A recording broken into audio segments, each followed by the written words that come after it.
예, 오늘은 예수님의 기도의 핵심인 요한복음 17장 1절부터 16절까지 말씀입니다.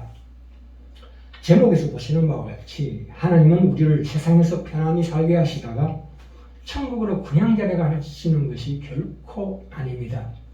신자든 불신자이든 자기 할 일 다 하고 나서야 데려가십니다. 우리가 다 알다시피 믿는 우리는 하나님과 그리스도의 동역자, 대변자. 첫째는 우리가 하나님의 동역자, 예수 그리스도의 동역자로서의 소명을 받아서 이 세상에 파송된 자입니다. 보다 더 중요한 두 번째 이유는 무엇이냐면 우리가 온전해지기 위한 그 과정, 그러니까 그 점진적 변화의 지속을 위한 훈련, 연단인데요. 우리를 어떤 실망, 실패, 약함, 질병 등을 통해서 하나님 앞에 겸손한 참인간으로서의 과정을 겪게 하심으로써 오늘 요한복음 17장 3절에 나와 있는 바와 같이 영생은 곧 유일하신 참 하나님과 그가 보내신 자 예수 그리스도를 아는 것이니라 하는 그 알게 하시기 위해서 그런 과정을 겪게 하신다. 그러니까 훈련이죠. 훈련이요 연단이다. 그러나 첫 번째보다 두 번째가 더 중요하지만 세 번째는 더욱더 중요합니다. 세 번째가 무엇이냐면 하나님은 우리를 요한복음 17장 12절에 나와 있는 바와 같이 그리스도께서 보존하고 지킨 우리 안에서 시작하신 그 구원을 만천하의 모든 피조세계, 그러니까 천사들을 포함해서 그들 앞에서 우리 안에서 이루신 그 모든 일들이 완성할 수 있는 그 힘과 능력을 갖고 계신다는 것을 강력하게 보여주시기를 하나님께서 원하신다. 이런 뜻입니다.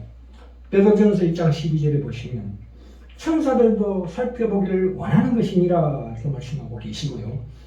에베소서 1장 전체를 걸쳐서 또는 히브리서 2장 6절, 시편 8편 4절도 사람이 무엇이간데, 인간이 무엇이간데 주께서 저를 깊이 생각하시며 인자가 무엇이간데 주께서 저를 권고하시나이까 이렇게 말씀하고 계십니다. 자, 오늘 요한복음 17장에 와서 예수님이 이제 하나님의 아들이신 것은 하나님의 그 말씀, 하나님의 계획과 뜻이죠. 그게 하나님의 말씀인데 그 말씀이 육신으로 표현되었다는 뜻이 예수님의 성신입니다. 그런데 이 예수님께서 이제 때가 되네 하나님의 영광을 위해서 이제 십자가에 못 박히러 가시기 전에 요한복음 16장에서까지에서 예수님께서 곧 이 세상을 떠나신다는 말씀을 하십니다. 그래서 그 말을 들은 제자들이 근심과 무력감에 젖어 있는 그들을 위로하시고 이제 겟세마네 동산의 그 캄캄한 밤하늘을 우러러 기도하시는 모습이 요한복음 17장에 나옵니다.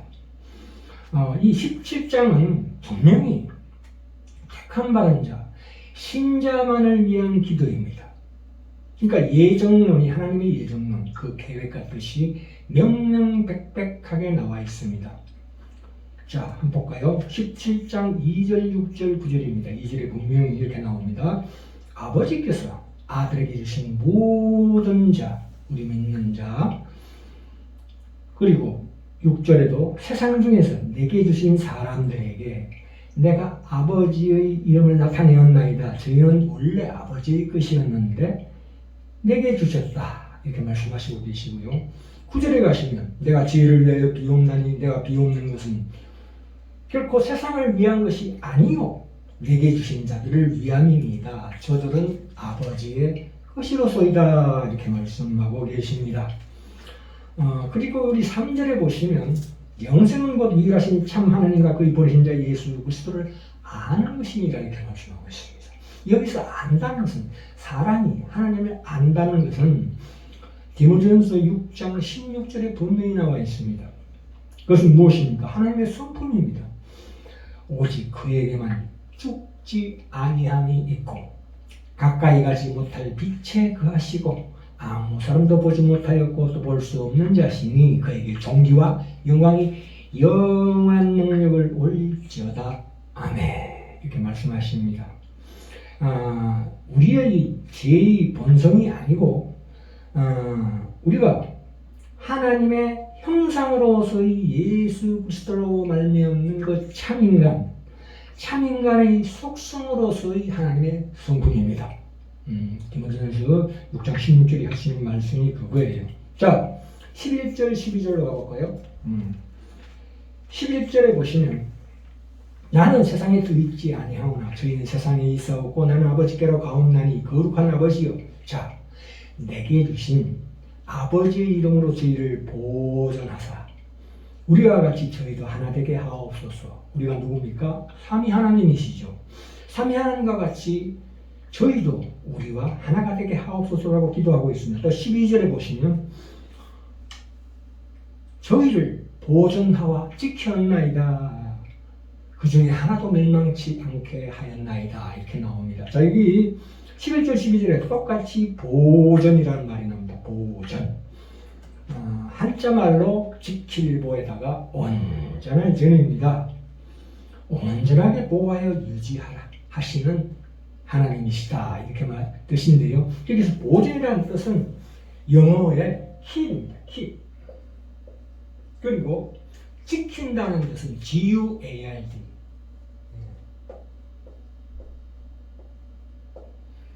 지키다. 그런 뜻인데 이것은 양이 맹수의 섭벽을 받았을 때 그를 물리친다는 그 지킴이고, 이 키라는 것은 그것을 포함한 더 깊은 뜻이 우리를 보살피는 그 포괄적인 우리 양떼를 늘 주시하고 돌보시는 그 끊임없는 보살핌을 뜻하고 있는 단어입니다. 예. 그래서 보존하와 지켰나이다 이렇게 말씀하고 있습니다. 베드로전서 2장 25절에도 그렇게 나오지요. 너희가 전에는 양과 같이 길을 잃었으나 이제는 영혼의 목자와 감독자이신 그게 누굽니까? 예수 그리스도에게 돌아왔느니라 이렇게 말씀하고 있습니다. 그런데 문제는 뭐냐면, 자, 12절에 볼까요? 12절 하반절에 그 중에 하나도 멸망치 않게 보존하고 지켰나이다 하고 난 다음에 오직 멸망의 자식뿐이오니 이렇게 나옵니다. 오직 멸망의 자식뿐이오니 사이에 but 그러나 라는 말이 빠져 있습니다. 그러니까 그 중에 하나도 멸망치 않고 그러나 오직 멸망의 자식뿐이오니 이는 성경을 응하게 함이니이다 이렇게 말씀하고 있습니다. 그 예수님께서 요한복음 6장 67절에서 71절 사이에서 베드로가 신앙 고백했을 때 내가 너희 열두를 택하지 아니하였느냐 해놓고 그러나가 나옵니다. 그러나 너희 중 한 사람은 마귀니라 이렇게 말씀하고 있습니다. 누굽니까? 바로 멸망의 자식 유다를 염두에 두고 하신 말씀입니다. 요한복음 13장 18절에 이런 말씀이 나옵니다. 내 떡을 먹는 자가 내게 발꿈치를 들었다 한 그 성령을 응하게 하려는 것이니라. 발꿈치를 들었답니다. 성경에서 발꿈치를 들었다 하는 것은 은혜를 원수로 갚는 배신, 반역을 의미하는 관용어입니다. 짐승이 뒷발질을 하는 모습에서 연유한 표현입니다. 이 시편 41편 9절에도 나오지요. 똑같은 말씀입니다. 나의 신뢰하는 내 떡을 먹던 나의 가까운 친구로 나를 대적해 하여 그 발꿈치를 들었나이다. 그 다윗이 가장 가까운 참모인 아이도벨이 반란을 일으킨 압살롬 편에 붙었다가 자기 양심의 가책을 느끼고 목매달아 자살했습니다. 이거 이거하고 똑같은 형국이죠. 예표하는 겁니다.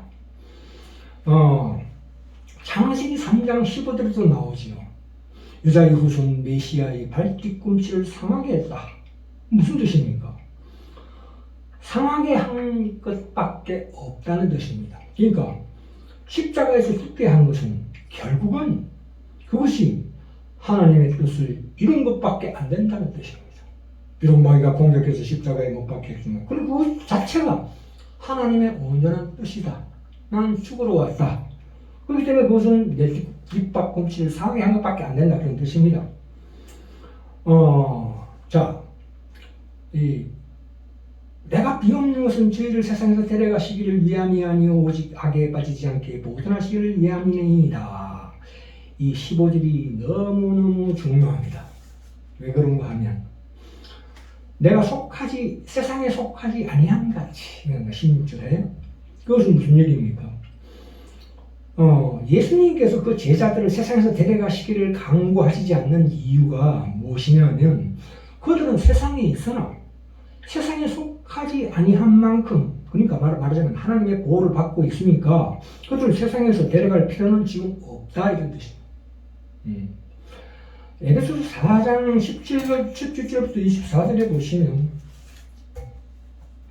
이 세상에 잘못된 것을 얘기하고 있습니다. 세상 이방인들이 그 흠악한 것으로 행함같이 너희는 행하지 말라. 그들은 무지함과 하나님의 생명에서 떠나 있는 그 감각 없는 자, 방탕에 방임되어 있는 그런 자들을 본받지 말고 오직 예수 그리스도 안에서 옛사람을 벗어버리고 하나님을 따라 의와 진리의 거룩함으로 지으심을 받는 새 사람을 입어라 이렇게 말씀하고 있습니다. 우리가 하나님의 목표, 어떤 목표를 가지고 있습니까? 하나님의 진리와 의의 거룩함으로 지으심 받은 새 사람이라는 그 강력한 목표를 가지고 살아야 하는 우리 그리스도 신자들입니다. 그리고 우리가 예수를 믿으면 잘 될 줄 알았더니 예수를 믿었는데도 불구하고 잘 안 될 뿐만 아니라 더 안 되는 경우도 있습니다. 그건 왜 그러냐? 그 반대의 경우도 많습니다. 그래야 하나님께서 나를 사랑한다는 것, 그것으로밖에 깨우칠 수 없을 때 그 영적인 나이가 깊어질수록 이런 하나님의 놀라운 하나님을 아는 것으로 더 깊이 나갈 수 있다는 뜻입니다. 그렇죠. 자, 이제 요한복음 17장 15절. 이 요한복음 17장의 가장 중요한 주절인 15절을 거기에서 가장 중요한 하나님의 뜻하는 바가 있는데 하나님은 우리를 편안하게 살게 하시다가 천국으로 데려가신 것이 결코 아니라는 결론을 말씀드렸는데요.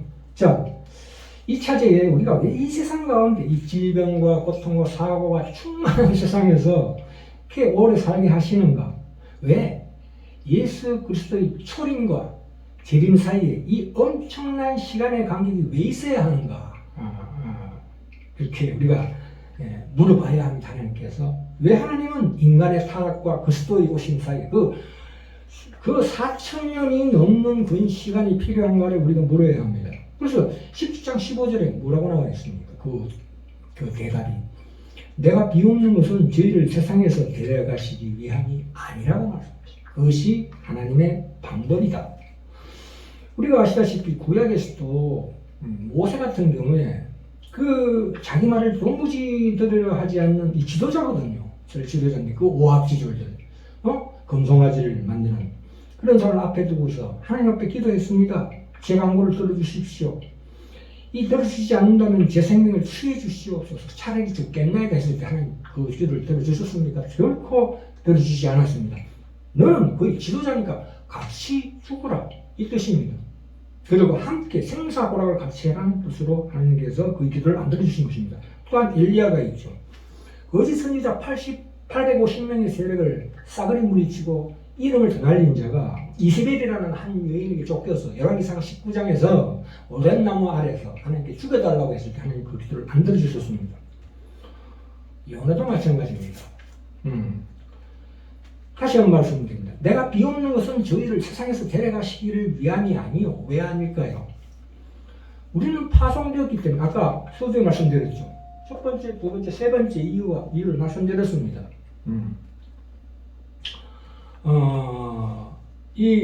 우리가 끊임없이 우리를 이 삶 가운데서 연단하시기를 원하십니다. 우리를 온전케 하기 위해서. 우리가 처음 예수를 믿을 때는 우리는 갓난아이였습니다. 처음에는 우리가 그리스도의 삶이 아주 너무 쉬워 보입니다. 그러나 시간이 갈수록 현실이 그렇지 않다는 것을 느끼게 될 때에 자꾸 과거로 되돌아가고 싶어 합니다. 마치 이스라엘 민족들이 애굽을 그리워하듯이. 그러나 하나님께서는 우리의 한계를 드러내 주시기를 원하십니다. 하나님은 우리를 지키고 우리를 지탱하며 친히 우리 안에서 시작하신 것을 완성하실 수 있는 능력과 힘을 모든 피조물들에게, 천사들에게 보이시기를 원하신다고 그렇게 우리가 분명히 이해하셔야 합니다.